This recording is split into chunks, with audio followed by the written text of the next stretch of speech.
வேதாகமத்தில் வார்த்தை படிப்பில் இன்றைக்கு பரலோகம் எட்டினது என்ற தலைப்பின் கீழாக நாம் பார்க்க போகின்றோம். வேதாகமத்தில் அநேக இடங்களில் பரலோகத்தின் உயரம் வரைக்கும் எட்டின அநேக காரியங்கள் பதிவு செய்யப்பட்டு இருக்கின்றது. அதில் சில காரியங்களை எடுத்து இன்றைக்கு நாம் பார்க்க போகின்றோம். அதை தெரிந்து கொள்வதற்கான எளிமையான தகவலை உங்களுக்கு நான் கூறுகிறேன். பிளே ஸ்டோரில் குயிக் பைபிள் என்ற செயலியை நாம் டவுன்லோட் செய்து அதில் மொழிகள் லாங்குவேஜ் செக்ஷனில் கிளிக் பண்ணி பரிசுத்த வேதாகமம் என்பதை நாம் டவுன்லோட் பண்ணினோம் அப்படின்னா தேடுக அப்படிங்கிற ஆப்ஷனும் வருவதை பார்க்க முடியும்.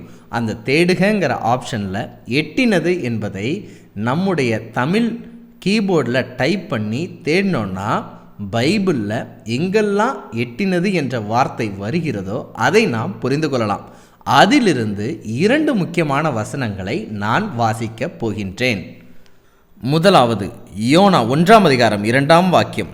நீ எழுந்து மகா நகரமாகிய நினிவேக்கு போய் அதற்கு விரோதமாக பிரசங்கி, அவர்களுடைய அக்கிரமம் என் சமூகத்தில் வந்து எட்டினது என்றார்.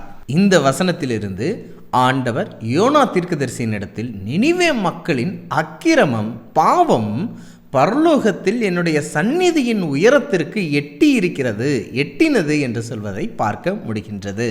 மற்றொரு வசனத்தையும் நான் வாசிக்கின்றேன். அப்போஸ்தலர் 10ஆம் அதிகாரம் 4ஆம் வாக்கியம். தேவதூதன் கொர்நேலியுவை நோக்கி, உன் ஜெபங்களும் உன் தர்மங்களும் தேவனுக்கு நினைப்பூட்டுதலாக அவர் சந்நிதியில் வந்து எட்டியிருக்கிறது. இந்த வசனத்தில் பார்க்கும்போது கொர்நேலியு என்ற 100க்கு அதிபதியை தேவதூதன் சந்தித்து கொர்நேலியுவின் ஜெபங்களும் தர்மங்களும் பரலோகத்தின் தேவனுடைய சந்நிதியை வந்து எட்டினது என்று சொல்லுவதை பார்க்க முடிகின்றது.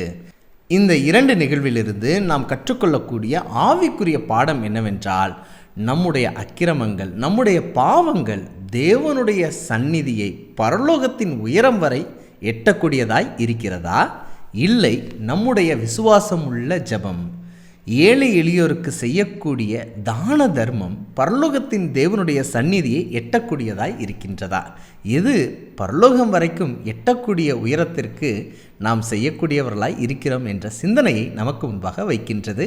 இந்த கேள்விக்கான பதிலாக நம்முடைய வாழ்க்கை மாறட்டும். பகிர்வோம் இயேசுவை. என்றும் அன்புடன் பைபிள் ஸ்கூல்.